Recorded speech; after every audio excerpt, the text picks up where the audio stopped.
안녕하세요. 혹시 이런 생각해 보신 적 있으신가요? 내가 왜 이렇게 혼자인 것 같지? 왜 관계가 피곤하고 자꾸 멀어지는 걸까? 오늘 영상이 그 답을 드릴지도 모릅니다. 혹시 요즘 이런 생각해 보신 적 있으신가요? 왜 사람 만나는 게 점점 귀찮아질까? 예전엔 친구들이랑 수다 떠는 게 재밌었는데 요즘은 연락 오는 것도 부담스러워. 가족들하고 이야기해도 마음이 공허해요. 이런 마음이 드셨다면 지금 가장 먼저 돌아봐야 할 관계는 나와 나 자신 사이의 관계일지도 모릅니다. 우리는 어릴 때부터 이렇게 배웠습니다. 남에게 친절해야 해. 가족에게 희생하는 게 미덕이야. 친구는 오래 갈수록 좋은 거야. 그 말들 맞습니다. 하지만 너무 오래, 너무 깊이 남을 먼저 챙기는 법만 배워온 건 아닐까요? 그렇게 살다 보면 정작 내가 어떤 감정을 느끼고 있는지, 내가 무엇을 원하고 있는지 점점 모르고 살아가게 됩니다. 저희 어머니는 80대 초반이십니다. 한 번은 이런 말씀을 하시더라고요. 나 요즘 아무한테도 전화하고 싶지가 않아.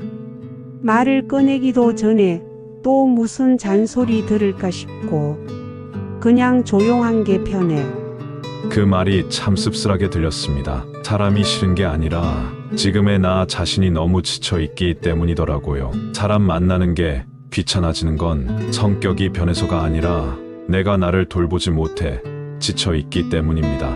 예를 들어볼까요? 퇴직을 한 후 갑자기 시간이 많아진 A씨. 예전엔 회사에서 사람들과 부딪히며 하루가 금방 지나갔는데 이제는 하루 종일 TV만 보거나 밖에 나가는 것도 꺼려집니다. 가족들과도 대화가 줄고 친구들이 연락 와도 왠지 피곤하게 느껴집니다. 심지어는 왜 나만 찾아?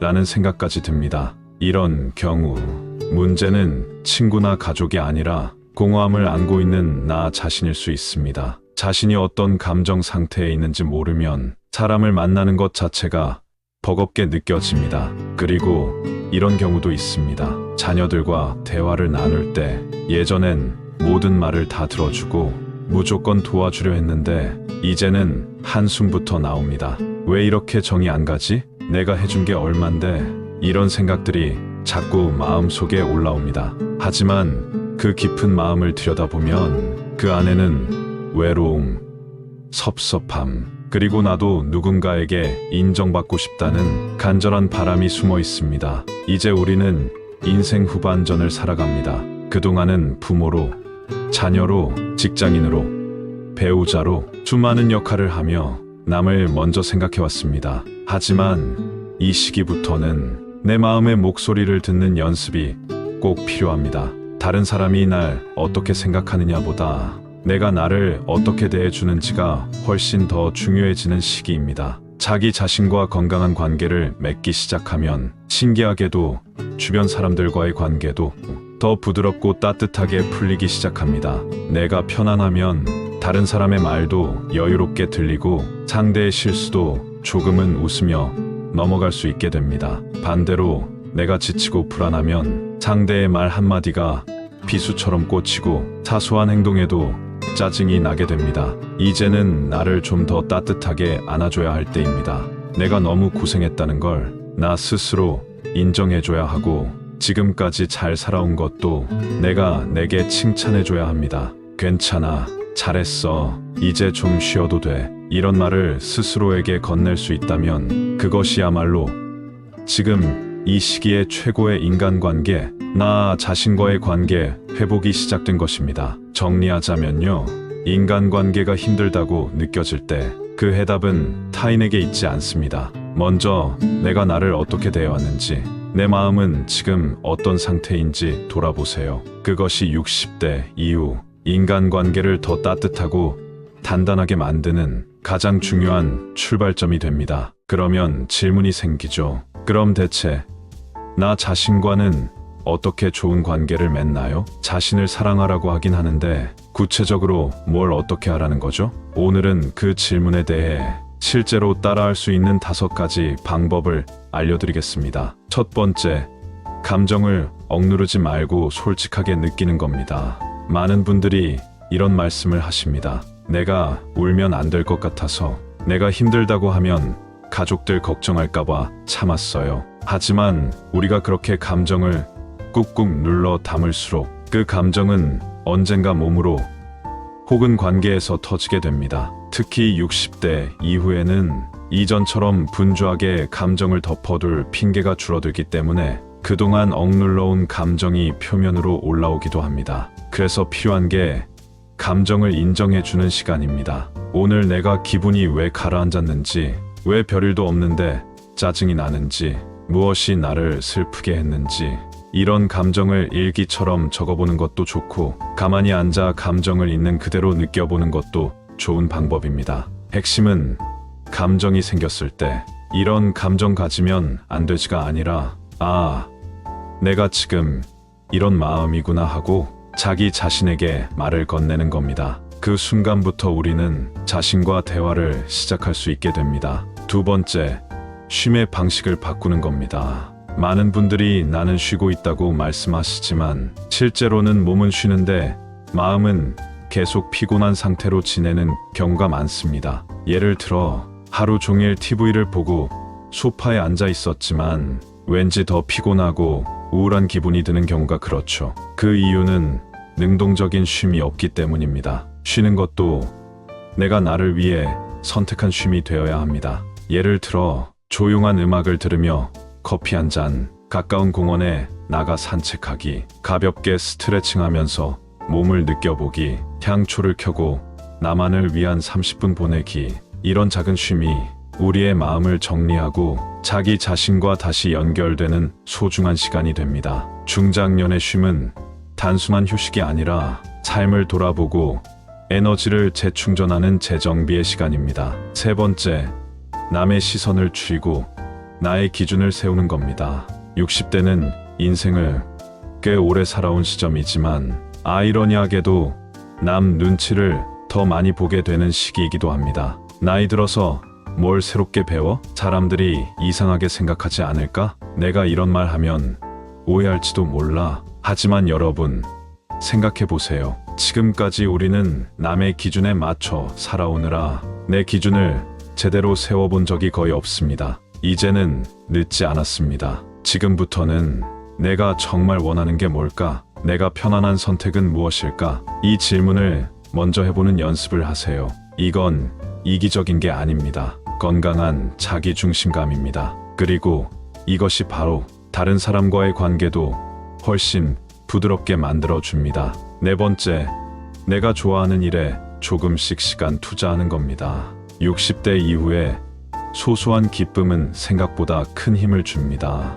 그런데 문제는 나는 좋아하는 게 뭔지도 모르겠어요 라는 분들이 많다는 점이죠. 괜찮습니다. 지금부터 찾으면 됩니다. 꼭 거창하지 않아도 됩니다. 아침마다 화분에 물 주기, 좋아했던 음악 다시 들어보기, 색칠 공부나 퍼즐 맞추기, 손으로 뭐든 만들어 보기, 예를 들어 뜨개질, 음식, 수공예 등 일상생활에서 보람된 일들 말이에요. 처음엔 낯설고 어색할 수 있어요. 하지만 어느 순간 그 소소한 일이 이 시간만큼은 내가 살아있구나 라는 감정을 만들어줄 겁니다. 이런 경험들이 쌓이면 자신을 바라보는 시선도 달라지고 자존감이 조용히 올라옵니다. 다섯 번째, 몸을 돌보는 건 결국 나를 아끼는 일입니다. 우리는 종종 건강을 체크해야 할 일로 생각하죠. 하지만 그보다 더 중요한 건 건강 관리가 바로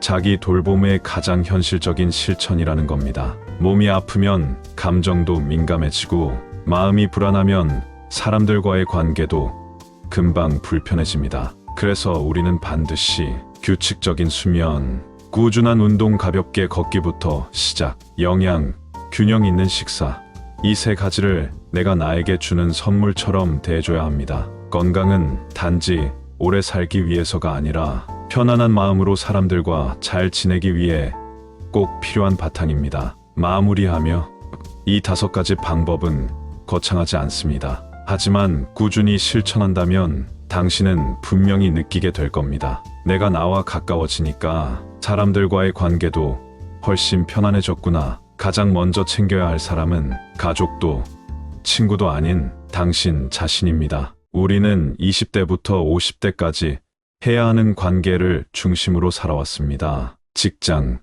자녀 양육, 부모 부양, 사회적 역할. 그런데 50대 이후가 되면 그 역할 중심의 관계가 하나둘씩 끝나기 시작하죠. 이제 퇴직을 하고 자녀가 독립을 하고 부모님이 돌아가시기도 하고 사회적 지위나 위치도 점차 바뀝니다. 이때 발생하는 감정이 바로 공허함과 정체성 상실입니다. 나는 도대체 누구지? 이제 나는 뭘 위해, 누구를 위해 살아야 하지? 이 질문이 마음속에 자리를 잡으면 사람과의 관계조차 부담으로 느껴집니다. 그러니까 사람이 싫어진 게 아니라 내가 나를 잃어버린 상태였던 거예요. 진짜 중요한 건 좋은 사람이 아니라 편안한 나. 여기에서 중요한 전환점이 하나 있습니다.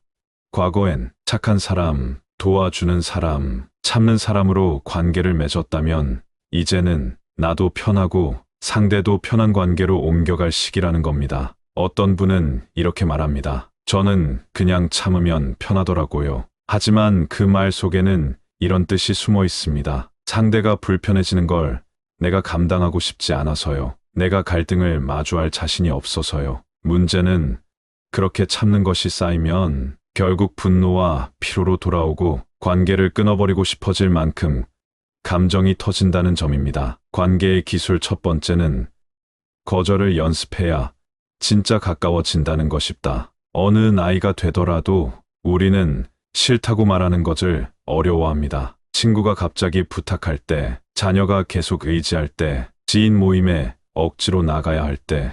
하지만 생각해 보세요. 내가 불편한 상황에 계속 예스라고 말하면 그 관계는 오래가지 못합니다. 왜냐하면 내 안에서 점점 억울함과 부담감이 커지기 때문이죠. 미안해.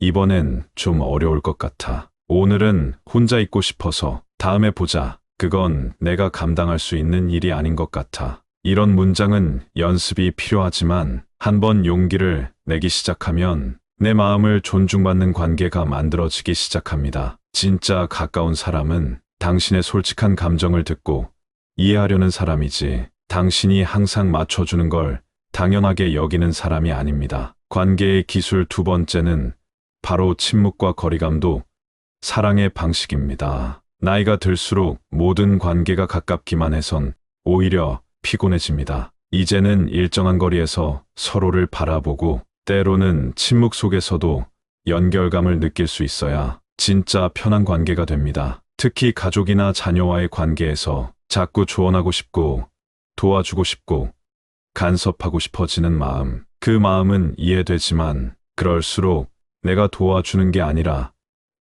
그들이 스스로 살아가도록 믿어주는 것이 더 중요합니다. 거리가 생겼다고 해서 사랑이 줄어든 건 아닙니다. 오히려 그 거리는 서로가 서로를 더 존중하게 만드는 공간이 됩니다. 관계의 기술 세 번째는 마음이 힘들 땐 관계 정리를 시도해 보는 겁니다. 50대 이후에는 새로운 인연을 만드는 것도 중요하지만 나를 지치게 만드는 관계를 정리하는 용기도 필요합니다. 늘 나를 무시하는 사람, 내 말은 듣지 않고 자신의 이야기만 하는 사람, 만날 때마다 에너지를 뺏기는 느낌이 드는 사람, 그런 관계를 억지로 유지하려고 애쓰지 마세요. 이제는 관계의 수보다 관계의 질이 더 중요한 시기입니다. 정리하는 것도 관계의 한 형태입니다. 거리를 두는 것도 사랑입니다. 나를 아끼는 선택은 결국 더 좋은 인간관계를 위한 투자입니다. 마무리하며 내가 편하면 관계도 편해집니다. 내 마음이 정돈되면 사람의 말도 다르게 들립니다. 내가 나를 존중하면 다른 사람도 나를 존중하게 됩니다. 그리고 그 변화는 갑자기 좋은 사람을 만나서가 아니라 내 안에 편안함이 자리를 잡기 시작하면서 자연스럽게 시작됩니다. 그러니 오늘 이 시간 사람과의 관계에 너무 지쳤다면 먼저 내 마음이 얼마나 피곤했는지 다독여주세요. 그 작은 인정 하나가 당신의 인간관계를 따뜻하게 바꿔줄 겁니다. 50대 이후 인간관계는 더 이상 많이 맺는 것이 중요하지 않습니다. 이 시기의 관계는 다시 시작할 수 있는 용기, 그리고 더 깊이 있게 이어가는 힘이 핵심입니다. 첫째, 관계는 끝이 아니라 다시 조정되는 과정. 우리는 종종 이렇게 생각합니다. 오래 연락 안 한 친구는 이제 끝난 거지. 서먹해진 가족은 더 이상 예전처럼 못 지낼 거야. 이미 멀어진 사이라 다시 가까워지는 건 불가능해. 하지만 진실은 이렇습니다. 관계는 끝나는 게 아니라 모양이 달라지는 것입니다. 연락을 끊었다고 애정이 사라진 건 아니고 예전처럼 자주 못 본다고 해서 마음까지 멀어진 건 아닙니다. 50대 이후의 인간관계는 예전처럼 매일 연락하는 사이는 아니어도 괜찮습니다. 대신 필요할 때 마음을 내어줄 수 있는 사람이 한두 명만 있어도 충분합니다. 둘째, 용기 있는 첫 한마디가 관계를 되살립니다. 관계를 다시 시작하는데 필요한 건 대단한 이벤트도 거창한 말도 아닙니다. 딱 한마디면 충분할 수 있습니다. 잘 지내지? 문득 생각나서 연락했어. 지난번엔 미안했어. 내 마음이 정리가 안 돼 있었나 봐. 요즘 어떻게 지내? 커피 한잔 할래? 이 짧은 말 한마디에 상대도 기다렸다는 듯이 답할 수 있습니다. 왜냐면 우리 모두 외롭고 연결되고 싶기 때문입니다. 침묵이 길어졌다고 관계까지 끝나야 할 이유는 없습니다. 그냥 용기 내서 한 발만 먼저 내딛어 보세요. 세 번째, 기억이 관계를 이어주는 고리. 중년 이후에 새로 만나는 사람보다 우리를 가장 위로하는 관계는 함께한 추억이 있는 사람입니다. 20대 시절 치맥을 나누던 친구, 자녀 키우며 함께 고생했던 이웃, 회사에서 나를 웃게 해주던 동료, 이런 사람들과의 기억은 때로는 말 한마디보다 더 깊은 정서를 이어줍니다. 때로는 예전 사진 한 장, 함께 갔던 장소를 떠올리는 것만으로도 다시 연락해볼까 라는 마음이 생길 수 있어요. 그리고 그 기억은 관계 회복의 훌륭한 출발점이 될 수 있습니다. 네 번째, 상처받은 관계를 다시 꺼내볼 용기. 가장 어렵고 두려운 건 상처받았던 관계를 다시 마주하는 일입니다. 예를 들어 한때 정말 가까웠지만 사소한 오해로 멀어진 친구, 말 한마디에 서운함이 깊어져 멀어진 가족, 내가 먼저 다가가기엔 자존심이 걸리는 누군가. 하지만 이 관계를 다시 꺼내보는 건 과거를 끌어안고 사는 게 아니라 나 자신을 용서하고 자유롭게 만드는 과정입니다. 상처를 되짚는 게 아픈 일일 수 있지만 그걸 덮어두고 살아가는 건 더 오래 아픈 일입니다. 용기를 내서 말해보세요. 그땐 미안했어. 지금이라면 좀 더 다르게 행동했을 거야. 그때 나도 많이 힘들었어. 서로 몰랐던 것 같아. 혹시 괜찮으면 한번 만나서 이야기 나눌 수 있을까? 용서를 구하거나 주는 건 상대에게만 필요한 게 아니라 나에게도 꼭 필요한 일이에요. 다섯째, 새로운 관계를 시작하는 마음 자세입니다. 50대 이후라고 해서 새로운 인연을 시작할 수 없는 건 아닙니다. 오히려 이 시기야말로 진짜 마음이 맞는 사람을 만날 수 있는 골든타임일 수 있어요. 새로운 사람과의 관계는 젊은 시절처럼 빨리 가까워지지는 않습니다. 하지만 그만큼 속도가 느려서 더 단단하고 오래갑니다. 취미 모임에서 마주치는 사람, 동네에서 자주 마주치는 이웃, 봉사활동이나 교회, 성당, 작은 소모임. 처음에는 어색하고 내가 괜히 끼어드는 건 아닐까 싶을 수도 있어요. 하지만 그런 생각은 그 누구보다 당신이 오래 살아온 삶의 경험을 겸손히 쓰는 데 걸림돌일 뿐입니다. 나이가 들수록 새로운 인연은 선택이 아니라 삶의 균형과 즐거움을 위한 필수 요소입니다. 인간관계는 언제나 어렵습니다. 하지만 어느 시점에서도 다시 시작할 수 있습니다. 그 첫걸음은 상대에게가 아니라 내 마음을 먼저 살펴보는 것에서 출발합니다. 나는 이 관계를 정말 끝내고 싶은 걸까? 혹시 나도 다시 이어지고 싶었던 건 아닐까? 지금 이 외로움은 정말 혼자가 좋아서일까? 아니면 누구에게도 말 못해서일까? 이 질문들에 솔직해지는 것, 그게 바로 관계를 다시 시작할 수 있는 내적 용기입니다. 인생은 관계의 연속입니다. 누군가와 멀어졌다고 해서 실패가 아니라 그 관계에서 내가 더 성장했다면 충분히 가치 있는 경험입니다. 지금까지 이야기한 내용이 당신의 인간관계를 조금 더 따뜻하게 만들어주는 작은 씨앗이 되길 바랍니다. 다음 영상에서는 60대 이후 진짜 친구 한 명을 만드는 법, 그리고 관계를 지속시키는 3가지 기술을 이야기해 보겠습니다. 당신은 충분히 좋은 사람이고 당신의 인생은 지금부터도 충분히 다시 시작할 수 있습니다. 감사합니다.